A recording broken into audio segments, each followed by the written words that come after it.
Cups. So the Ten of Cups is saying, if you let go, let it go, let it go. If Oh, you geez, let here we go.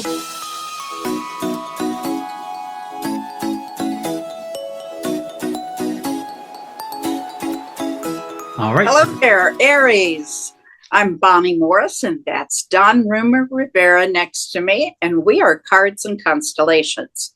I will do the astrology, and we have married it with the tarot that Don will do so that you have a better grasp on the energy for the week of June 23rd to the 29th.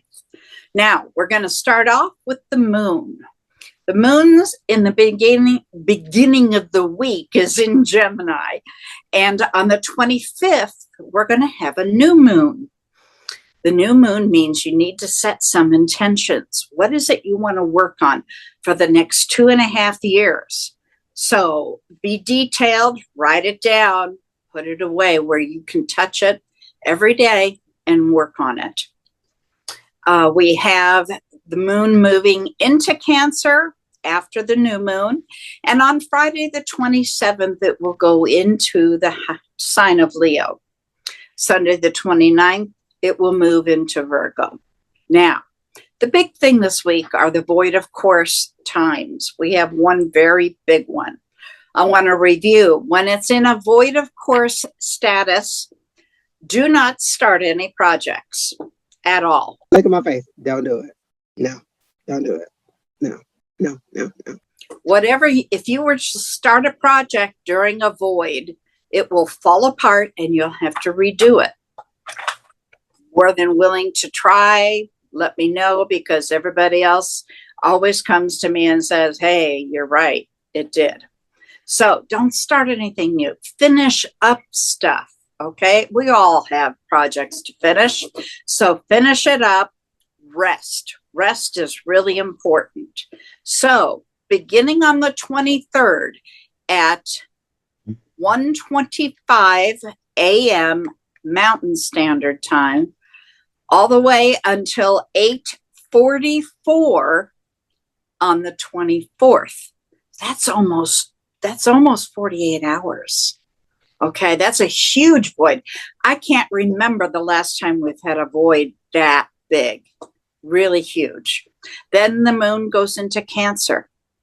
On the 26th at 10:15 in the evening, just until about 11:06, it will be void. And then on the 29th, only for about 40 minutes at 4 in the morning until 4:44. So remember, the 23rd and 24th, just rest, finish up your projects. Now, let's get started with starting off the week. You're going to find focused energy and confidence in the ability to assert yourself with ease, optimism, with the big picture outlook. A sense of rebellion and the need to challenge the status quo could be present, so be cautious. It's important to stay grounded this week. There may be a struggle with some personal clarity. There will be an urge to expand, fighting with the need to play it safe. So you're going to be fighting up in the head over this, so be cautious. Some bold thinking will be coming out of that. Motivation, not only to improve your life, but that of the world. There's a tension between the desire to uncover the deep truth and the need to communicate openly with others. Excellent problem-solving skills and original thinking. Emotional maturity and not showing your emotions, but instead showing loyalty and caring. Some emotional intensity and a deep need for transformation. Emotional security does not come easy. We can learn to communicate openly with compassion through self-awareness and healing. Dawn, what do you have for Aries? Wow. Before I do that, I can tell you, it sounds like Aries is going to be in their head this week. They're going to have a whole lot of drama in the head, because it's like what you said, man, I'm telling you. And let's see if the cards. Oh, wait till we get to some of these others. Oh, my goodness. I'm telling you, that's like, whew. That's heavy. That is heavy. Spirit and universe, please tell me what it is that is in the highest and best interest for Aries in the coming week. Alrighty then. First card out on the bottom, which is super important. The thing about the bottom card is it's the energy of the environment for the person reading for. And so your energy of the environment this week is fertility. So I think some of what you were talking about, Bonnie, is there's an energy around of newness and of growth and of understanding and of creating and understanding and setting a tempo, a time, a place, and a mode to move forward or move in a direction.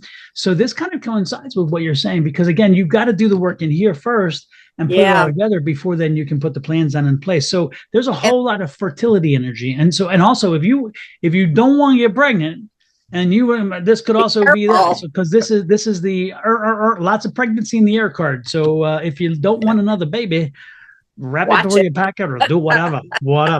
Also, that is the energy of a new moon. It's all about creation. So that's fantastic. Then that lines with it, because again, this high priestess, she's all about that.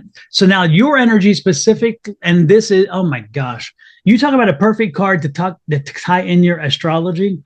5 of Swords. Surrender. Let it go. Just get out of it. Just don't beat your head up too much. Don't beat yourself up, because again, when you're fighting with yourself, that can be ugly. And I wouldn't be surprised if I find a 5 of Wands in here too, because that 5 of Wands is that struggle and the internal struggle. But the 5 of Swords is like, as you face this struggle, as you face this week, don't get too tied up in your head. Just let things go a little bit. Don't hold on. It's like, don't be a dog with a bone. Let it go and just move on, understanding that, hey, there are some things that I won't work through, or some things I may need to work through later. However, because again, if you're too tied up in your head, especially with this new fertility energy, because you have so many new thoughts running through and you have so many different ideas, and you'll think, okay, I'm constrained, and now you're going to hate on yourself. Yeah, we don't want to do that. And and I love this too, there's the 10 of Cups. So the 10 of Cups is saying, if you let go, let it go, let it go. Oh, geez, here we go. There you go. If you let it go, you will see the happiness afterwards. Again, because it's all this creation energy. So the reality is this internal struggle is a blip. It's only a blip. It's a mere blip. And don't let it get to you, because where you're headed to, if you allow yourself to embrace the full energy that is coming to you this week, is a happier and more abundant place. And because the cups are all about happiness and joy, and we take some happiness and joy when we get it. Bonnie, did I call it? Yep. You can say, hey, this dude is absolutely 5 of Wands. 5 of Wands. Yeah. Again, you got to let that internal. I said it just a few seconds ago. The internal struggle card, the Wands. It happened. So when we are off of here, folks, when you are finished, please go to Google and search angel number 55, because that number came through with the 2 5s. It's very strong, and it's very much important to this conversation we're having. So with this week, I'm telling you, I can add 10 billion cards and go through every card in this deck, and I'm telling you, it's going to give me the same kind of energy. This is a fertile energy around you. It's an energy of enlightenment, an energy of opening up, an energy of getting something started, an energy of making a move, or planning the move, not making the move, planning the move and getting ready to go. And you need to let go of the things that have held you back, let go of the things that keep wearing you over and over, and things that drag you down, things that force you to be distracted from where you need to be. Let them go. Surrender the internal struggle and realize, this is best for me. I have to do this if I am to move on. Therefore, you're getting rid of the internal struggle, and then press forward toward what we talked about, which is that 10 of Cups, which is a happier time and and look at this, and the 9 of Pentacles after that. So you'll be able to count the money and the abundance in the happiness. So it's not just happiness and joy. It's like cha-ching, cha-ching, cha-ching. If you're thinking about starting a new business, this is time to do it. If you're thinking about creating a new project or product, this is time to do it. If you want a raise or a promotion, this is a time to do it. Again, think about it. Think how you want to do and approach your bosses or whatever, or how you're going to do it. But this is the time to put it in order, because again, there's a lot of surrender and fertility energy that will propel you forward. And it's going to give you the remainder of the year that's going to shine. That's what I got, Ms. Bonnie. Hey, I want to make sure everybody knows that 55, the number 5 is all about change. So that just fits right in. There's going to be a lot of change happening. Maybe tarot and astrology lined up pretty damn good this week. Yeah. Oh, with that said, please hit that like, share, subscribe, and follow buttons. Remember, when you share this out, you help grow our channel, but more importantly, you help somebody else who needed to hear this information. Remember, when you receive this, even though we do specifically state that this is a reading for the general population at this time, when you saw this video, no matter when, it was intended for you at that time. So again, even though you may see it a month later, 2 months later, if you see it when it popped up, it was meant for you for a reason. Learn and grow from it. More importantly, hit the share button. Help us grow. We would appreciate it. With that said, this is Bonnie and Don, and we are Cards and Constellations. You're saying what, Bonnie? I was just going to remind people that this will be available on both of our channels, but also on our new channel, which is Cards and Constellations. Please go there, subscribe, share it out. Those are YouTube channels. Yep. All right, folks. With that said, we're out of here. Have a great one. Until next week. Bye.